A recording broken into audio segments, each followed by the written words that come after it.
यहाँ दी गई जानकारी ज्योतिष पर आधारित है तथा केवल सूचना के लिए दी जा रही है। TV9 डिजिटल इसकी पुष्टि नहीं करता है। यहाँ बताए गए किसी भी उपाय को करने से पहले संबंधित विषय के एक्सपर्ट से निजी तौर पर सलाह अवश्य लें।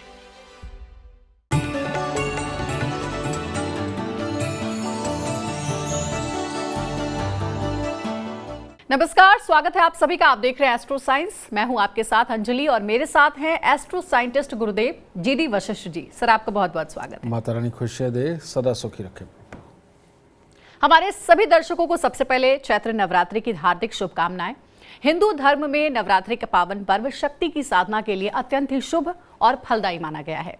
नवरात्रि में माता रानी के 9 स्वरूपों की पूजा से 9 ग्रहों के दोष खत्म हो जाते हैं। आज जानेंगे किस देवी की उपासना से कौन सा ग्रह शुभ होता है और किस राशि के जातक को किस देवी की उपासना करने से विशेष लाभ हो सकता है। तो गुरुदेव, कार्यक्रम की शुरुआत करते हैं। ब्रह्मचारिणी जी की पूजा है दूसरे नंबर के ऊपर। ये मंगल ग्रह से देखी जाती है, ठीक है। अब मंगल यानी कि शिशु की 7 से लेके 13 वर्ष की जो अवस्था है उसके लिए देखा जाता है। और 7 से 13 के बीच में बच्चा लिखाई पढ़ाई कर रहा होता है, सीख रहा होता है, राहु को एक्टिव करना होता है, लेकिन पॉजिटिवली मंगल उसका साथ दे, समझे। यानी कि धैर्य से बच्चा सीखे, धैर्य से स्कूल जाए, उसमें जाने में आनाकानी ना करे, स्वस्थ रहे और पॉजिटिव सोचे और बच्चों के साथ वहाँ जा कर के ना लड़े, ठीक है। इसके लिए ये दूसरा व्रत ये रखा जाता है। तो ये जो व्रत है, आप बच्चे को सहभागी बना सकते हैं उस दिन। उसको व्रत के दिन, ये नहीं कि आपने व्रत रखा हुआ है और आपका बच्चा कुछ भी खाए, ये ठीक नहीं है। उस दिन उस बच्चे को ज़्यादा से ज़्यादा मीठे का ही भोजन कराएं, मीठा भोजन कराएं, जो मर्जी आप बनाएं। और माँ ब्रह्मचारिणी की जो पूजा का विधान है उसके अंदर मीठे का ही ज़्यादा विधान है। और मीठा किसी भी रूप में चढ़ा करके किसी भी चीज़ को प्रसाद, जो शुभ चीज़ें हैं, खीर भी है, घी भी है, घी शक्कर भी है, ये सारी चीज़ों का अगर सेवन करते हुए आप व्रत रखते हैं। और लेकिन एक बात फिर ध्यान में दिला दूं कि सुबह 5:30 बजे से लेके अगले दिन सुबह 5:30 बजे तक का अगर ये आप व्रत करते हो तो आपके लिए बहुत उत्तम। आप कहेंगे गुरुजी इनका विधान पूजा पाठ का नहीं बता रहे। बेटा, वो पूजा पाठ का विधान अगर मैं बता भी दूं तो आप अपने अक्षरों में नहीं कर सकते। अच्छा ये रहेगा कि आप पास के मंदिर के पंडित जी को अपनी 10 मिनट की पूजा के लिए बुलाए, वो आपके लिए अति उत्तम रहेगा। और ये 9 के 9 दिन आप उनसे ही पूजा कराएं तो ये ज़्यादा उत्तम होगा, क्योंकि मेरे बताने से वो अधूरेपन में मैं बताऊंगा, अधूरेपन में आप सुनेंगे तो ये उत्तम नहीं होगा। तो पूजा के लिए पंडित जी से करें। अगर कथा करनी है तो वो तो आपके पास इंटरनेट पे भी उपलब्ध है, वो आप कर सकते हैं।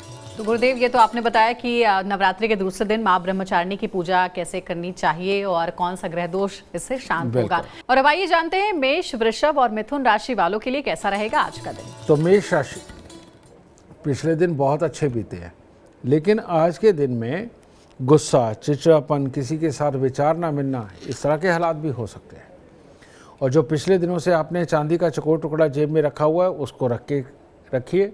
और साथ ही माँ से या माँ तुल्य स्त्री के पाँव हाथ लगा करके आशीर्वाद लेकर के दिन शुरू करते हैं और धैर्य बना करके रखते हैं तो दिन शुभ होगा। वृषभ राशि वाले, अगर आज परिवार वालों से लड़ने लगे तो नाक, कान, गले में भी थोड़ी बहुत ही दिक्कत आ सकती है। और अगर अपने ऊपर नेगेटिविटी हावी नहीं होने दी और सुबह सवेरे ही दूध में थोड़ा सा शहद डाल करके पी लिया और अपने आप को पॉजिटिव रखा तो दिन हर तरह से उत्तम होगा। मिथुन राशि वाले, आज अगर गुस्से पर, अपनी उत्तेजना पर काबू पा करके रखें और किसी के साथ में भी वाद विवाद में ना पड़े तो आपके लिए उत्तम होगा। आज के दिन सहजता से नॉर्मल काम करते हुए अगर आप चलेंगे तो दिन उत्तम होगा। थोड़े से फूल परमात्मा को आज जरूर अर्पित करें। नवरात्रि के तीसरे दिन माँ चंद्रघंटा की पूजा होती है, तो माँ चंद्रघंटा को किस तरह से आप प्रसन्न कर सकते हैं, किस खास विधि के साथ आप पूजा करें ताकि आपको कष्टों से छुटकारा पाया जा सके, बताएंगे आपको गुरुदेव। माँ चंद्रघंटा यानी कि एक इंसान के जीवन के अंदर 13 से 15 साल की उम्र, ये जो वक्त होता है, माँ चंद्रघंटा का संबंध शुक्र ग्रह से है। और लाल किताब के अनुसार इंसान के जीवन के अंदर जो इस वक्त में जो दशा चल रही होती है वो होती है केतु की। तो ऐसी अवस्था के अंदर शुक्र और केतु का मेल बहुत ही उत्तम फल देता है, बच्चे को जिज्ञासु बनाता है और तरह तरह की जानकारियाँ इकट्ठी करने के पीछे बच्चा भागता है और हर नई चीज़ की तरफ अट्रैक्ट होकर के वो करने की कोशिश करता है। ये शुक्र और केतु का मतलब ही पॉजिटिव सोच और जोश है। तो जिन बच्चों के अंदर इस जोश की कमी हो, जो सवाल ना करता हो, नई नई चीज़ों के जानने का जिसको शौक़ ना हो, बस एक ही शौक़ या कि टीवी देख लिया या फ़ोन देख लिया, सिर्फ ये सारे शौक़ हो, इनको सही मायने के अंदर इनके लिए ये तीसरा व्रत माँ चंद्रघंटा का बना है। और अगर इस वक्त में 13 से 15 साल की उम्र के अंदर भी बच्चे को अगर व्रत के अंदर आप सहभागी बनाते हैं और सुबह के वक्त में माँ चंद्रघंटा की पूजा करके पूरा दिन मीठे पे ही गुजारते हैं और ताकतवर्धक जितनी भी चीज़ें हैं उसके अंदर ड्राई फ्रूट्स भी है और इनका सेवन करते हुए आप इस व्रत को अगर संपूर्ण करते हैं तो आपके बच्चे को आज का ये दिन माँ चंद्रघंटा की पूजा उसके अंदर बहुत बड़ा परिवर्तन ला सकती है और बच्चे की किस्मत खुल सकती है। चलिए अब जानते हैं कर्क सिंह और कन्या राशि वालों के लिए कैसा रहेगा आज का दिन। कर्क राशि, कर्क राशि वालों को मैं ये कहना चाहूँगा कि आज गाजर हो, मूली हो, शलगम हो, जो भी आपको मिले मंदिर में ज़रूर अर्पित करें, क्योंकि आज का दिन आपकी तरफ से ही कोई ना कोई गुस्सा, मनमुटाव, जिसके चलते स्वास्थ्य में छोटी छोटी दिक्कतें और उनके कारण ये भी हो सकता है कि कोई ज़्यादा गुस्से के अंदर कोई ज़्यादा नुकसान वाली स्थितियाँ उत्पन्न हो जाए। तो इसीलिए मैंने उपाय पहले बताया है कि गाजर, मूली, शलगम जो आपको मिले ये पहले जाकर के आज मंदिर में अर्पित कर दीजिए, क्योंकि समय को अपने हाथ में रखना यही बुद्धिमत्ता होती है। तो पॉजिटिव सोच के चलिए, आज किसी से नहीं लड़ना। सिंह राशि, सिंह राशि के वो लोग जो आज भाई बहन से अपने रिश्तेदारों के साथ में लड़ने का बहाना ढूंढ रहे हैं, उनका तो पूरा दिन खराब होने वाला है। और जो लोग भाई बहनों की, रिश्तेदारों की मदद के बारे में सोच रहे हैं, उनका पूरा दिन अच्छा होने वाला है। तो इसीलिए सुबह सवेरे थोड़ा सा शहद या गुड़ मंदिर में अर्पित करें और नेगेटिविटी को दूर रखें। और भाई बहनों के प्रति अगर कोई मन में विचार भी चल रहा है तो आज के दिन उसको कहें कि तू स्थगित रह, मैं कल सोचूंगा। तो इस तरह से अपने दिन को शुभ बनाएं। कन्या राशि के लोग अगर आज लेन देन को लेकर के, तेरा मेरा बंटवारे वाली स्थिति को लेकर के, या फिर ये तेरा है ये मेरा है, इस चीज़ में कड़वे शब्द बोल करके दिन खराब कर लिया तो पूरा दिन ही खराब जाने वाला है। तो इसीलिए आज के दिन ये तेरी मेरी लेन देन, इनके अंदर थोड़ा ख्याल रखें और ख़ास तौर पे आपको जो धोखा देने के लिए तैयार बैठे हुए उन पे थोड़ी नज़र रखें, ठीक है, यानी कि कोई आपके कान ना भर दे। तो इससे बचाव के लिए कुछ फल और थोड़े से चावल मंदिर में अर्पित करें। गुरुदेव, नवरात्रि के चौथे दिन की बात करें तो देवी कुष्मांडा की पूजा उस दिन होती है। माँ कुष्मांडा की पूजा से कौन से ग्रह को शांत किया जा सकता है? ये जो अवस्था होती है ये बेटा बच्चे की 16 से 21 वर्ष की अवस्था होती है और इस अवस्था को सही मायने में जो जोड़ा गया माँ कुष्मांडा के साथ में सूर्य ग्रह को जोड़ा गया है। तो सूर्य ग्रह को क्यों? वो इसलिए कि सूर्य और बृहस्पति की युति और लाल किताब के अनुसार दशा जो है वो बृहस्पति की आती है 16 से 21 और इन दोनों का कॉम्बिनेशन बृहस्पति यानी कि ज्ञान वो बढ़ाने के काम आता है, सूर्य यानी कि तरह तरह की चीज़ें वो सीखना, जिनको इंजीनियर बनना है वो इंजीनियर बन सके, जिनको डॉक्टर बनना है डॉक्टर बन सके और अपनी फिजिक, अपनी मेंटली पोजीशन उसका पूरा साथ दे सके उस ज्ञान का, इसके लिए बनती है।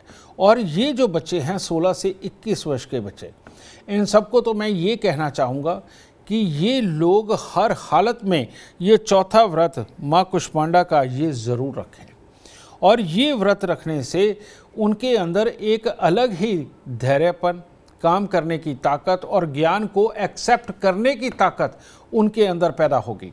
और विधि सारी की सारी आपको किताबों में मिल जाएगी, गूगल पे भी मिल जाएगी और खान पान भी मिल जाएगा। ये व्रत खास तौर पे पढ़ने लिखने वाले, इंजीनियरिंग करने वाले, डॉक्टरी करने वाले बच्चों के लिए बेइंतहा शुभ है। इसीलिए इन बच्चों को माँ कुष्मांडा का ये व्रत यानी कि सूर्य का ये व्रत ज़रूर करना चाहिए। और अब बारी आती है माँ के 5वें स्वरूप की। नवरात्रि के दिन माँ का 5वां स्वरूप है स्कंद माता। स्कंद माता की पूजा कैसे करें ताकि आपके जीवन से अमंगल दूर हो जाए, बताएंगे आपको गुरुदेव। माँ स्कंद माता यानी कि बुध ग्रह। अब बुध ग्रह के अनुसार अगर हम चलें तो वहाँ पर क्या है, इस वक्त में आर्मी की 22वीं और 23वें साल की उम्र को हम साथ में लेते हैं, तो सही मायने में पढ़ाई लिखाई कंप्लीट होने वाली है।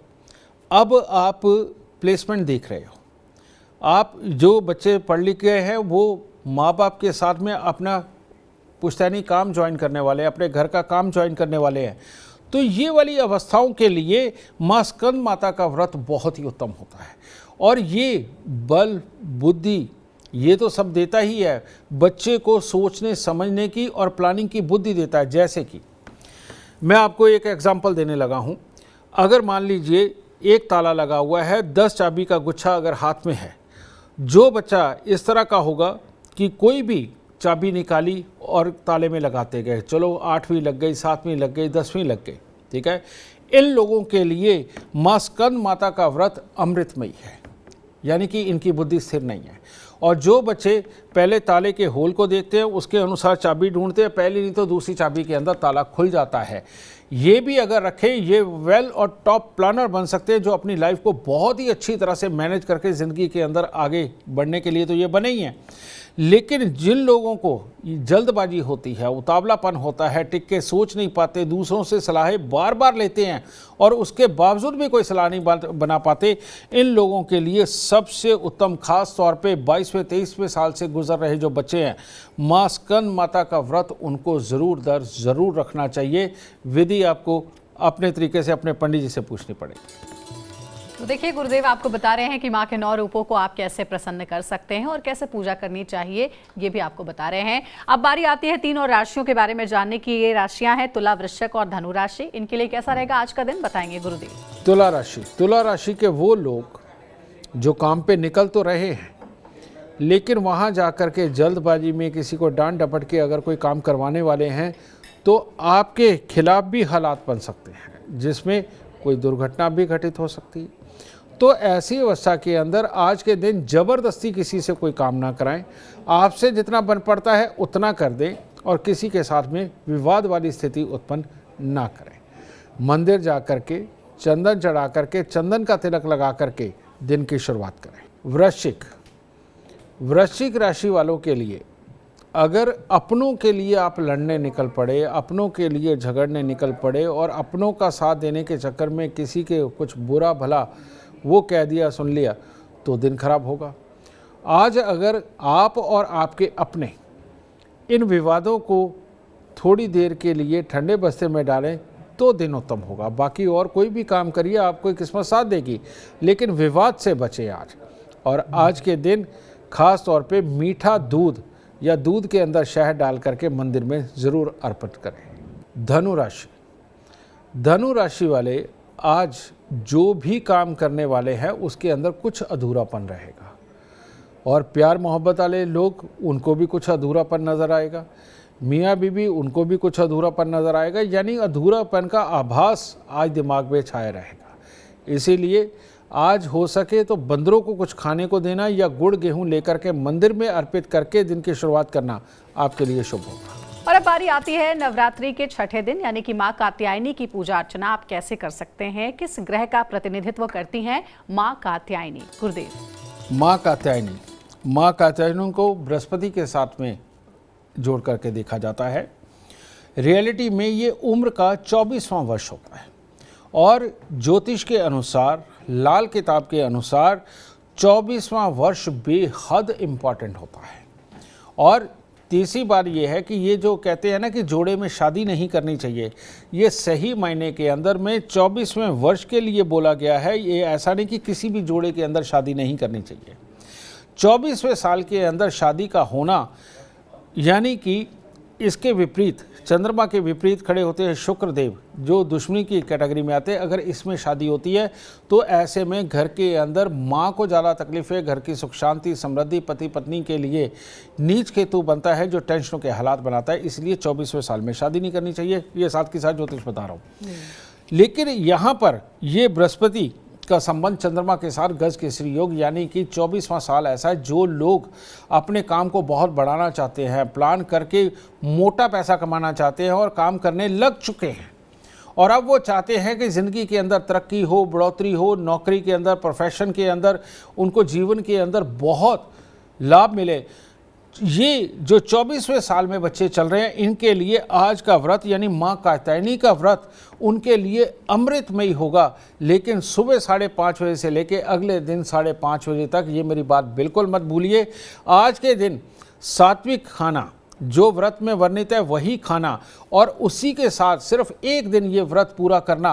बेटा ये 24 साल के बच्चों के लिए अमृतमयी हो जाएगा और हमेशा के लिए अंदर एक ऐसी बुद्धि हो जाएगी जो जीवन भर आपका साथ देगी। इसीलिए नवरात्रों को शक्ति पूजन के दिन कहा जाता है। तो ये अलग अलग उम्र वालों के लिए अलग अलग शक्ति है, तो इसीलिए ये पूजन ज़रूर करें। तो गुरुदेव ने शक्ति पूजन की बात कही और माँ का जो 7वां स्वरूप है वो है माँ कालरात्रि का। शक्ति की देवी इन्हें कहा जाता है। माँ कालरात्रि की किस विधि के साथ पूजा करनी चाहिए जिससे कि पापी ग्रह को शांति मिलेगी, ये आपको बताएंगे गुरुदेव। माँ कालरात्रि, माँ कालरात्रि यानी कि 25 से लेकर 27 साल की उम्र जो कि शुक्र की होती है दशाओं के अनुसार। और यहाँ माँ कालरात्रि को जोड़ा गया है शनि के साथ में, बिल्कुल सही जोड़ा गया है। शनि और शुक्र आपस में मित्र हैं। इसी में इंसान 25 से 27 साल की उम्र के अंदर साम दाम दंड भेद सीखने लगता है, क्योंकि पहले पढ़ चुका है, फिर काम के अंदर पढ़ चुका है। 25 से 27 के अंदर अकल आने लगती है और ये अकल और भी प्रबल हो जाती है अगर 25 से 27 साल की उम्र के अंदर अगर शादी होती है। तो ये जो योग बनता है ये शुक्र और शनि के इकट्ठे होने का बनता है। और ऐसी अवस्था में इंसान सीखता क्या है? सीखता है परिवार को मैनेज करना, जीवन साथी को मैनेज करना, अपने कामों को बढ़ाना, यारी दोस्ती को बढ़ाना और प्लान करके कौन सी चालाकी से काम निकाल जाना, क्योंकि शुक्र भी चालाक है और शनि भी चालाक है। सही मायने में 25 से 27 साल की उम्र के अंदर ही बच्चा चालाकियाँ सीखता है। और अगर आप इस वक्त शादी करने जा रहे हैं, 25, 26, 27 साल की उम्र के अंदर हैं, शादी करने जा रहे हैं, परिवार को मैनेज करके रखना है, काम को बढ़ाना है, शौक़ पूरे करने हैं, सुंदर दिखना है, सुंदर लग्जरी आइटमें पानी है, ये शौक़ अगर आपको है तो ये आपको व्रत ज़रूर रखना चाहिए। और अगर इन सारी चीज़ों की तमन्नाएं हैं और ख़ास तौर पे 25 से 27 साल के बीच में आपकी उम्र चल रही है और शादी नहीं हुई है और शादी के लिए आप परमात्मा से कामना करना चाहते हैं, तो माँ कालरात्रि का व्रत रखना आपके लिए अमृतमय होगा। लेकिन सुबह 5:30 बजे से अगले दिन सुबह 5:30 बजे तक। तो समय जो बार बार गुरुदेव बता रहे हैं उस समय को जरूर आप ध्यान रखिएगा, तभी आपका जो व्रत है वो पूरा हो पाएगा। अब आगे बढ़ते हैं, 3 और जो आखिर की राशियां हैं वो राशियां हैं मकर, कुंभ और मीन राशि। इनके बारे में जानते हैं इन्हें आज क्या करना चाहिए ताकि इनका दिन आज हो शुभ। मकर राशि के लोग आज परिवार के किसी सदस्य को दिक्कत हो सकती है और उसकी वजह से हो सकता है आपको किसी और से सहयोग भी लेना पड़े, और इसीलिए ये परिवार की जिम्मेवारियों का दिन है। तो कोई दिक्कत नहीं, बाकी काम भी हो जाएंगे, धैर्य से चलें और थोड़े से नींबू लेकर के मंदिर में ज़रूर अर्पण करें। आज कुंभ राशि वालों को स्वास्थ्य से संबंधित कोई दिक्कत हो सकती है, उसके कारण नेगेटिविटी या आलस्य ये हो सकता है। लेकिन अगर आप इस नेगेटिविटी को छोड़ करके अपने कार्य पे निकल ही पड़े तो कामयाबी निश्चित है। तो इसीलिए छोटी मोटी चीज़ की परवाह ना करें, अपने काम पे निकलें और जाते हुए परमात्मा का आशीर्वाद लेकर के निकलें। मीन राशि के लोग अगर आज गलत व्यक्ति पे विश्वास करके अपनी पूंजी को दांव पे नहीं लगाएंगे तो दिन उत्तम है। अपने भाई बहन, माता पिता, अपने खास मित्र जो पुराना हो उससे सलाह लेकर के जो भी कार्य करेंगे वो उसके लिए उत्तम होगा, आपके लिए उत्तम होगा। इसीलिए आज थोड़ी सी चने की दाल मंदिर में रखकर तब दिन की शुरुआत। और अब बारी आती है नवरात्रि के 8वें दिन माँ महागौरी की पूजा का विधान है। महागौरी को कैसे आप प्रसन्न कर सकते हैं, किस ग्रह से इनका संबंध है, ये बताएंगे आपको गुरुदेव। महागौरी जी का संबंध जो दिया गया है वो राहु से दिया गया है। और अब उम्र की अवस्था देखो कौन सी चलने लगी है, अब चलने लगी है 28 से 33 साल की उम्र। तो मंगल और राहु का कॉम्बिनेशन ऑलवेज बेस्ट होता है। राहु यानी कि हाथी, मंगल यानी कि महावत, और हाथी बिगड़ा हुआ बहुत बुरा है, बहुत नुकसान करता है, और महावत उसके ऊपर बैठा हुआ हो तो हाथी सीधा चलता है और कोई नुकसान नहीं करता। ये कॉम्बिनेशन का नाम है माँ गौरी।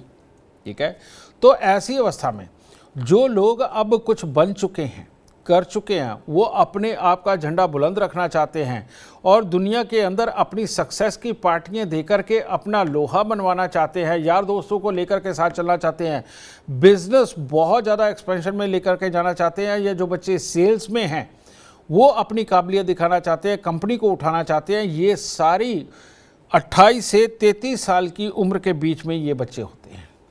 और ये 28 से 33 साल की उम्र के अंदर ये वाली खासियतें, मंगल की खासियतें, राहु को काबू कर कर के ज़िंदगी के अंदर तरक्की पाने की खासियत अगर आप चाहते हैं तो आपको माँ गौरी का व्रत ज़रूर रखना चाहिए। आपके लिए ये अमृतमयी है। ये उम्र के अंदर 28 से 33 के बीच में हमेशा हर नवरात्रों के अंदर आपको माँ गौरी की पूजा करनी चाहिए।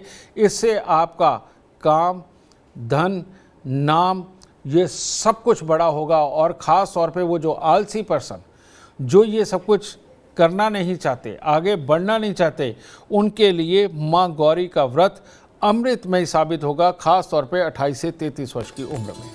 गुरुदेव ऐसा कहते हैं कि अष्टमी यानी जिस माँ के 8वें स्वरूप की बात हो रही है, महागौरी, अगर आपने 9 दिन का व्रत नहीं भी किया है लेकिन अष्टमी का व्रत आप करते हैं, 8वें दिन का व्रत आप करते हैं, तो माना जाता है कि 9 दिन के फल की प्राप्ति आपको होती है। क्या ये बात सही है? ये सही बात है बेटा। उसका कारण ये है कि ये माँ गौरी का व्रत जो मंगल से यानी कि राहु से जुड़ा हुआ है और मंगल इसका कारक है जन्म कुंडली के अनुसार। तो इस वक्त में अगर आप अष्टमी तक का यानी कि खून बनने तक का व्रत रख लेते हो और ये अपने आप में संपूर्ण माना जाता है। ठीक है, आगे का केतु है, जो देवी का जो स्वरूप है केतु वाला ही है, यानी कि सिद्धिदात्री। तो ऐसी अवस्था के अंदर वो बुढ़ापा एक तरह का होता है, पॉजिटिव सोच का होता है, तो लोग दुनियादारी के अंदर कर्म तक भी अगर कर लेते हैं। इसीलिए जो भी बनिए हैं या ब्राह्मण हैं उनके यहाँ ज़्यादातर अष्टमी के ऊपर माँ का पूजन करके व्रत खोल देते हैं। ठीक है, तो ये ठीक है, जायज़ है, नाजायज़ नहीं।